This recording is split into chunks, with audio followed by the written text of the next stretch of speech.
Good morning, YouTube. Warbles on a lot here. 6th of December 2015, preparing for the Outsiders. First Moondog will be a separate broadcast. Time now for Outsiders. I'm Barry Cassidy, and you're not. And this morning's guests are Catherine Murphy, Deputy Political Editor at The Guardian Australia, Professor Sarah Joseph, Director of the Caston Centre for Human Rights Law, and Roderick Schneider, Membership Director at the Australian Institute for Progress, a financial advisor as well. Welcome to you all. Good morning. Thanks, Jonathan. One more time with good feeling. Come on. Good morning. Hello, Jonathan. Hello, Jonathan. Oh, well played all. Now, politics watchers, a bit of a feast this week past. The fated Turnbull honeymoon seemed to stumble a tad. There were days of parliamentary debate. Did Brough or didn't he? Newspaper stories about the innards of plot and leadership change leading up to the Abbott Turnbull transition. Meanwhile, in another parliament, the members there spent 12 hours vigorously debating life and death. And then this is what happened. As many as are of that opinion say aye. Aye. Of the contrary, no.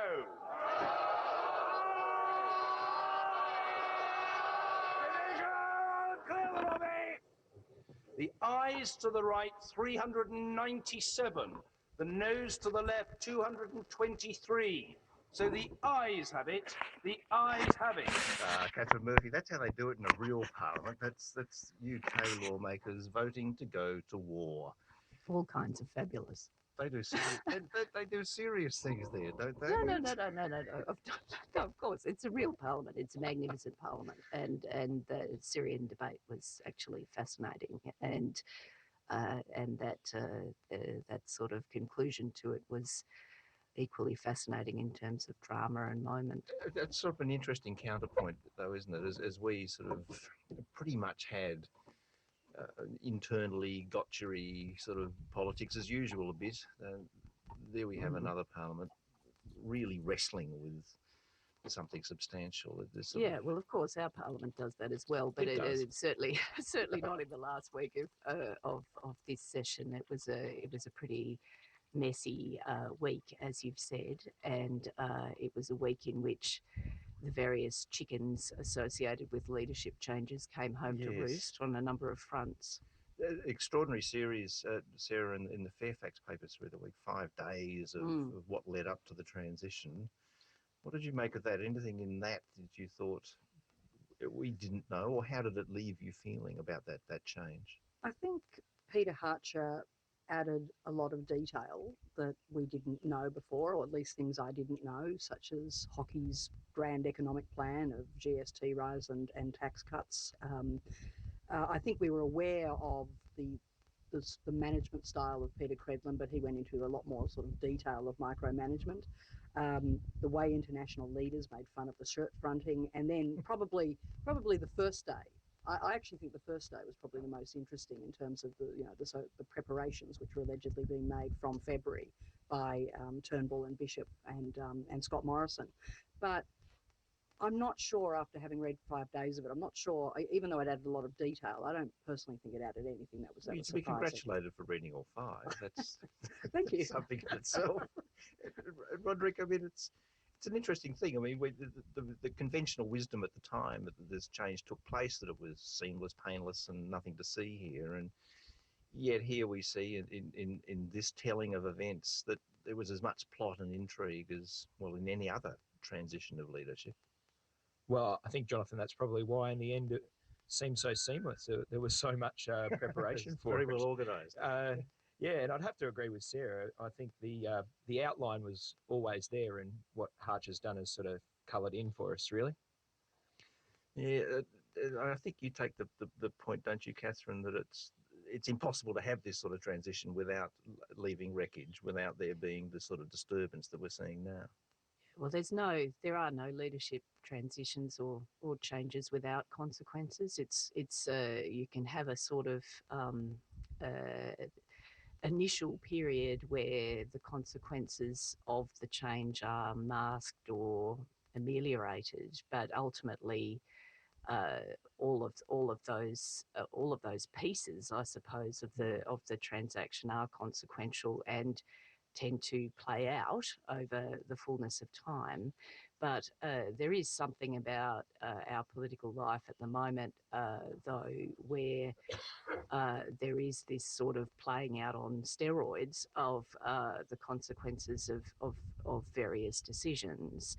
I think in the final week of Parliament, we saw an entitlement culture well and truly on display, from Ian Macfarlane's actions to Mal Brough's digging in, brackets just because, to various other things we saw manifest over the week. I mean, both those things, Macfarlane and Brough, they can both be interpreted as just guys looking after their jobs, can't they? I mean, there's nothing sort of bigger than that almost. Well, no, there's nothing. No, that's right. It's very zero sum. But I suppose I'd be a lot more content about zero sum if the sort of balance of priorities across the Parliament and public policy were that we have predictable zero sum, narcissism. It's not exactly new in politics, is it? Me, more about me. That is the stuff of politics. But I think somehow Australian politics used to better balance narcissism with actual outcomes, and the concern, of course, about the events, or the little bubbling events over the course of the week for the Prime Minister, is that we have very recently in Australian politics seen this sort of entitlement saga play out with the government, with the Labor government, and there's certain harbingers here as well. But I mean, it's far too early, of course, to make those any firm predictions or conclusions. But it was pretty interesting week. Sarah, in watching Parliament this week, I mean, 33 questions I think was the total from Mark Dreyfus QC to Mal Brough. I mean, what was the impression that you took from that, in particular about the Prime Minister's backseat role in that conversation, his reluctance to act?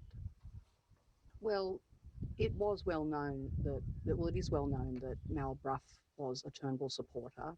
He was a supporter of the coup back in February, and he's got ministerial experience from the Howard government. So, in a way, it seems he has been rewarded with a ministerial position, but I guess now we can see how rash that was, especially to put him in a position of being in charge of government integrity, because the Peter Slipper affair had never, the Ashby affair had never really been resolved.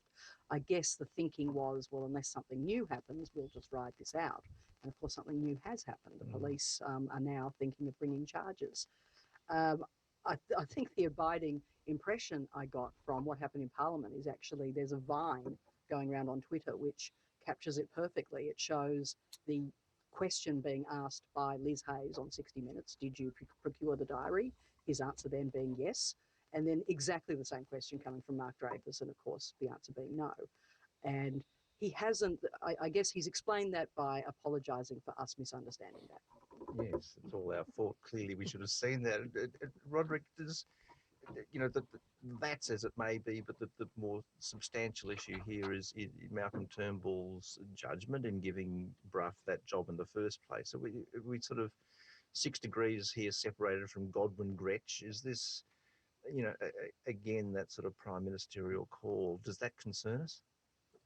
Yeah, I think to a small extent it does, and I think that it took Turnbull really hasn't acted at this stage. I think if the AFP are knocking on someone's door and that person happens to be the integrity minister, they stand aside.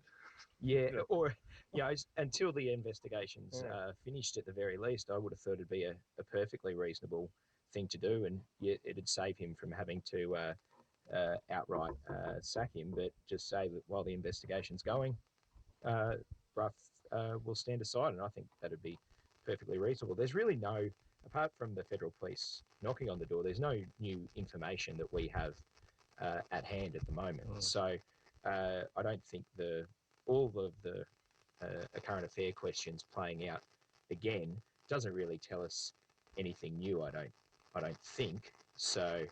we just have to wait for the outcome of the AFP investigations. The great revelation, of course, Catherine Murphy, and this is how lucky they are on TV to be able to cut the big stumbles out of their questions. You know? Yes, yes, I wish someone had come along and edit me That's on right. television or radio. That would be enormously helpful. Which- There is just one more point, though, Jonathan, if I could just hijack your Yes. show for a moment, No, just go in right order to ahead. make this point. Of course, it is legitimate to think about Malcolm Turnbull's judgment in appointing Mal Brough. That is the obvious and legitimate point. We do need to reflect on that. But the thing that's potentially dangerous for Turnbull, in my view, I mean, one of the reasons Mal Brough is in his position is because he did support the Prime Minister's tilt for the leadership. That's Quite all pretty assiduously. obvious. Yeah. Yeah, well, quite. And the reason Malcolm Turnbull is back in the leadership is the sum of the transactions that we've been talking about, and that's a sort of different experience of Malcolm Turnbull. See, we know Malcolm Turnbull and we like Malcolm Turnbull because he is a figure that's seen to some degree to be above politics. He has his own resources, his own means. He's not a figure of these sorts of party constraints that apply to a lot of people in politics. So you can easily imagine another life for Malcolm Turnbull beyond politics. And we're kind of attracted to an independent figure in politics because we look at the institution of politics and think, a few problems there. So Malcolm's back in the leadership because he's sort of repented his independence to some degree with the party. He's formed a number of allegiances and alliances that sit underneath his leadership. And the danger for him in something like the Brough affair is what it shows voters is that Malcolm is now part of this machine.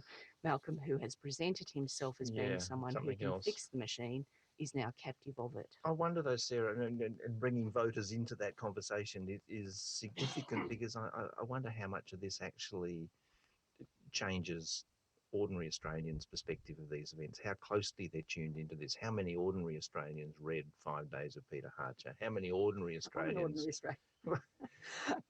I think, I mean, the Peter Harcher story, I think, in a way, was a bit of a soap opera. I mean, you read it because, this is just the machinations. I'm not sure people would feel worse about Malcolm Turnbull having read that because, as I said before, I don't think there was anything in it that was surprising. And there's a bit of love in the room. As for Mal Brough, I don't think it'll have the same impact as, say, Bronwyn Bishop. That I mean, for a start, there was the initial revelation and then a drip feed of more revelations.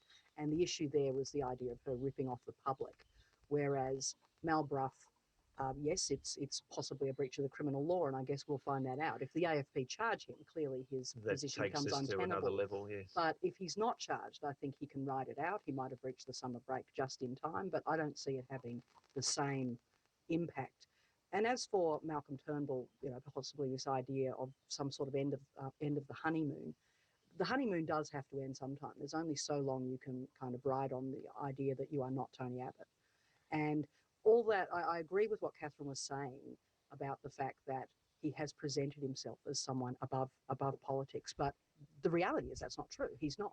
And we perhaps see, and I wanted to talk about this, but there's not time, but perhaps see some of that outcome today in North Sydney with a 13% swing against the government, returning Trent Zimmerman, though, as a Liberal in Joe Hockey's former seat.